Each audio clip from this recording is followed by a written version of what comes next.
നമസ്കാരം. നിങ്ങളുടെ ഭാര്യയുടെ നക്ഷത്രം ഞാൻ ഈ പരാമർശിക്കുന്ന നക്ഷത്രങ്ങളിലുണ്ട് എങ്കിൽ അത് മഹാഭാഗ്യമായി തന്നെ കണക്കാക്കാം. വിവാഹത്തിന് ശേഷം തങ്ങളുടെ ഭർത്താവിന് വളരെയധികം സൗഭാഗ്യങ്ങൾ ഇവർ മൂലം വന്നു ചേരാം.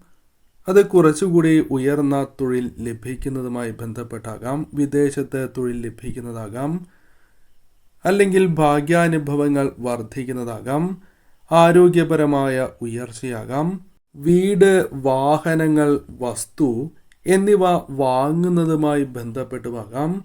ഇത്തരത്തിൽ ഭർത്താവിന് പല വിധത്തിലും സൗഭാഗ്യങ്ങൾ ഇവർ മൂലം വന്നു ചേരും. മറ്റ് നക്ഷത്രക്കാരെ അപേക്ഷിച്ച് ഇവർ ഒരു പടി മുകളിൽ നിൽക്കുന്നു എന്ന് മാത്രമാണ് ഉദ്ദേശിക്കുന്നത്.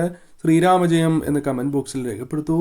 പൂയം, മകീരം, രോഹിണി, ചോതി, വിശാഖം, രേവതി, അനിഴമാണ് നിങ്ങളുടെ നക്ഷത്രമുണ്ട് എങ്കിൽ രേഖപ്പെടുത്തൂ.